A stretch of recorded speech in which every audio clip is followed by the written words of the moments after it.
కాంగ్రెస్ పతనానికి స్వయంకృతాపరాధమే కారణమా? దశాబ్దాలుగా కాంగ్రెస్ను అంటిపెట్టుకొని ఉంటూ అధిష్టానికి లాయల్గా ఉంటున్న సీనియర్లు ఎందుకు పార్టీని వీడుతున్నారు? 10 ఏళ్లలో 9 మంది మాజీ సీఎంలు పార్టీ ఎందుకు మారారు? కాంగ్రెస్లో రాజకీయ భవిష్యత్తు లేదని వారంతా నమ్ముతున్నారా? మోడీని, బీజేపీని ఎదుర్కొనే సామర్థ్యం కాంగ్రెస్లో ఎవరికీ లేదని విశ్వసిస్తున్నారా? అసలు కాంగ్రెస్ దిగజారిపోవడానికి గల కారణాలేంటి? వాది స్టోరీ.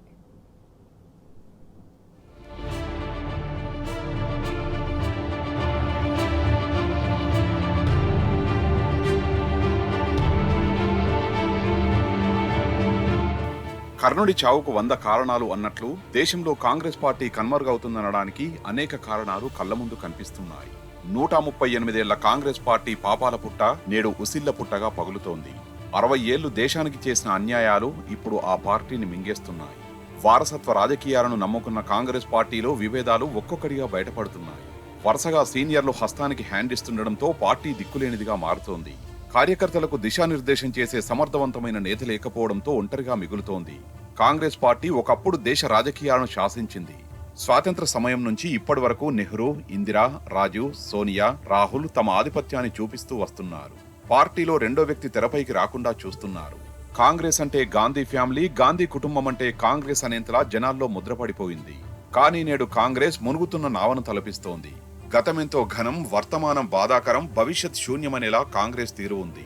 40 నుండి 50 ఏళ్లుగా పార్టీని నమ్ముకున్న నేతలు కూడా ఇప్పటి పరిస్థితుల్ని జీర్ణించుకోలేక గుడ్ బై చెబుతున్నారు.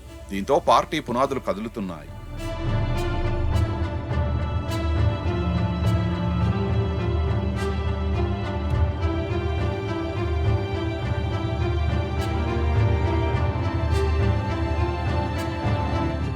రెండు 2014 నుంచి దేశంలో కాంగ్రెస్ పతనం మొదలైంది. ఆ పార్టీలో ముందు చూపున్న నేతలు లేకపోవడంతో రోజురోజుకు బలహీనపడుతోంది. 60 ఏళ్ల పరిపాలనలో ఏనాడు ఇంత సంకట స్థితిని కాంగ్రెస్ ఎదుర్కోలేదు. కానీ దశాబ్ద కాలంగా మాత్రం అడుగు తీసి అడుగు వేయడానికే కాంగ్రెస్ ఆపసోపాలు పడుతోంది.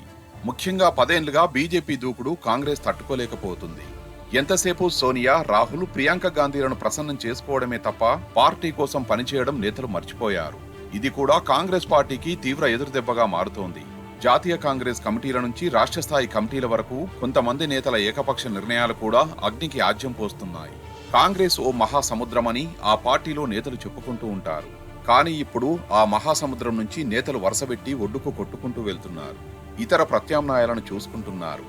ఒకప్పుడు గాంధీ ఫ్యామిలీ పార్టీని పట్టించుకోకపోయినా చాలా మంది సీనియర్ నేతలు ముందుండి నడిచారు. కానీ నేడు ఆ సీనియర్లే కాడి వదిలేస్తున్నారు. తీరం లేని భారాన్ని మోయలేమంటూ విమర్శలు గుప్పిస్తున్నారు.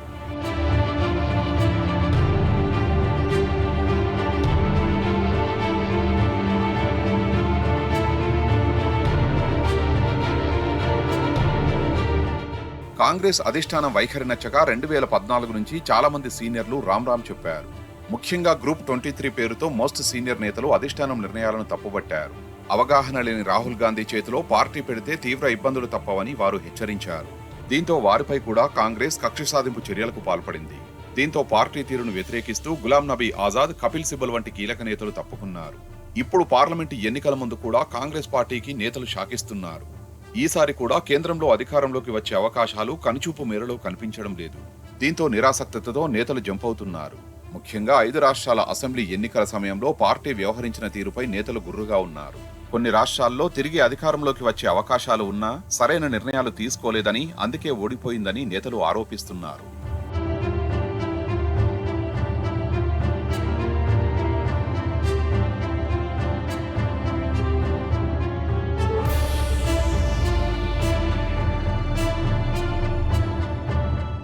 రాజకీయాల్లో గౌరవం, ఆత్మాభిమానం, అవమానమనే 3 అంశాలు కీలకంగా పనిచేస్తుంటాయి. ఈ మూడింటిలో ఏది దెబ్బతిన్నా నేతలు తమ దారి చూసుకుంటూ ఉంటారు. ఇప్పుడు కమల్నాథ్ కూడా అదే దారిలో ఉన్నారనే చర్చ కూడా సాగుతోంది. మధ్యప్రదేశ్ ఎన్నికల్లో ఓటమిని సాకుగా చూపి సమాచారం ఇవ్వకుండానే పీసీసీ పదవి నుంచి తొలగించడంపై కమల్నాథ్ ఆగ్రహంగా ఉన్నారు. 50 ఏళ్లుగా పార్టీని నమ్ముకుంటే ఇలాంటి అవమానం చేస్తారా అని ప్రశ్నిస్తున్నారు. ఆయన వెంట కొంతమంది కాంగ్రెస్ ఎమ్మెల్యేలు, కీలక నేతలు కూడా పార్టీ మారే అవకాశం ఉందని తెలుస్తోంది. కానీ ఈ విషయంపై కమల్నాథ్ దాగుడుమూతలు ఆడుతున్నారు. ఓవైపు లీకులు ఇస్తూనే మరోవైపు తాను వెళ్లడం లేదంటూ చెప్పుకుంటున్నారు. తాను కాంగ్రెస్ పార్టీకి లాయల్ గా ఉన్నానంటూనే తన ప్రయత్నాలు చేసుకుంటూ వెళ్తున్నారు. గత కొన్ని రోజులుగా కమల్నాథ్ కుమారుడు నకుల్నాథ్ కూడా అసంతృప్తిగా ఉన్నారు. సోషల్ మీడియాలో తన బయో నుండి కాంగ్రెస్ ను తొలగించారు. ఇప్పుడు అందులో పార్లమెంటు సభ్యుడు చింద్వారా ఎంపీగా మాత్రమే ఉంది. ఇప్పటికే మహారాష్ట్ర మాజీ సీఎం అశోక్ చవాన్ పార్టీకి గుడ్ బై చెప్పారు. నాందేడ్ రీజియన్లో అశోక్ చవాన్ కు చాలా పట్టుంది. ముందుగా ఎన్సీపీని నిర్వీర్యం చేసిన బీజేపీ ఇప్పుడు అశోక్ ను కూడా లాగేయడంతో ఆ ప్రాంతం పూర్తిగా బీజేపీ అండర్లోకి వచ్చింది. ఇటు మాజీ ప్రధాని లాల్ బహదూర్ శాస్త్రి మనవడు విభాకర్ శాస్త్రి కూడా పార్టీకి రాజీనామా చేసి కాషాయ కండువా కప్పుకున్నారు. రాహుల్ గాంధీకి అత్యంత సన్నిహితుడిగా ఉన్న మిలింద్ దేవ్రా కూడా పార్టీ మారారు. ఇండియా కూటమిలో కాంగ్రెస్ సీట్ల పంపకాలపై ఉన్న అసంతృప్తితో పార్టీకి రాజీనామా చేసి షిండే శివసేన పార్టీలో జాయిన్ అయ్యారు. ఈ 10 ఏళ్లలో కాంగ్రెస్ పార్టీకి ఎన్నో ఎదురుదెబ్బలు తగిలాయి. ముఖ్యంగా మాజీ సీఎంలు పార్టీకి గుడ్ బై చెబుతున్నారు. ఈ జాబితాలో అశోక్ చవాన్ తో పాటు పంజాబ్ లో అమరీందర్ సింగ్, జమ్మూ కాశ్మీర్ లో గులాం నబీ ఆజాద్, ఉత్తరాఖండ్ లో విజయ్ బహ్గునా, ఛత్తీస్గఢ్ లో అజిత్ జోగి, కర్ణాటకలో ఎస్ఎం కృష్ణ, మహారాష్ట్రలో నారాయణ్ రాణే, ఒడిశాలో గిరిధర్ గమాంగ్ పార్టీకి రామ్ చెప్పారు. ఇంకా పార్టీని వీడిన వారిలో పంజాబ్ మాజీ పీసీసీ చీఫ్ సునీల్ జక్కర్, జ్యోతిరాదిత్య సింధియా, సుస్మితా దేవ్, ఆర్పీఎన్ సింగ్, అశ్విని కుమార్, హార్దిక్ పటేల్, పొన్నాల లక్ష్మయ్య వంటి కీలక నేతలు ఉన్నారు.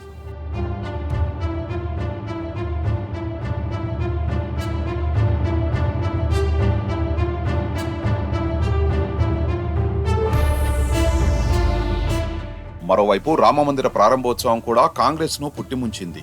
రామాలయ ప్రారంభోత్సవాన్ని బహిష్కరించాలనే నిర్ణయం కాంగ్రెస్ ను పాతాళానికి దిగజార్చింది. ఈ నిర్ణయాన్ని చాలా మంది నేతలు వ్యతిరేకించారు. ప్రారంభోత్సవానికి వెళ్తే పార్టీకి మైలేజ్ వస్తుందని సూచించారు. కానీ అధిష్టానం ఏకపక్షంగా నిర్ణయం తీసుకోవడంతో చాలా మంది అసంతృప్తికి గురయ్యారు. ఇటు మిత్రపక్షాలను ఏకతాటిపైకి తీసుకొచ్చేందుకు కాంగ్రెస్ పార్టీ చేస్తున్న తూతూ మంత్రపు చర్యలను కూడా చాలా మంది నేతలు వ్యతిరేకిస్తున్నారు.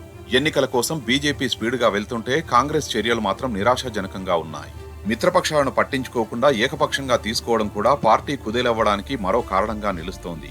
ఇప్పటికే పంజాబ్, బీహార్, పశ్చిమ బెంగాల్ సహా పలు రాష్ట్రాల్లో ప్రాంతీయ పార్టీలు సోలో పోటీకి దిగుతున్నట్లు ప్రకటించాయి. ఈ పరిణామాలు చూస్తుంటే ఎన్నికలు అయ్యేనాటికి దేశంలో కాంగ్రెస్ సింగిల్ పార్టీగా మారుతుందని విశ్లేషకులు అభిప్రాయపడుతున్నారు. ఈ పరిస్థితుల్లో అధికారం కాదు కదా సింగిల్ డిజిట్ సీట్లు వస్తాయని జోస్యం చెబుతున్నారు. మోడీ వేవ్ బీజేపీ మానియాను తట్టుకొని నిలబడే నేత కోసం ప్రయత్నించాలని సూచిస్తున్నారు.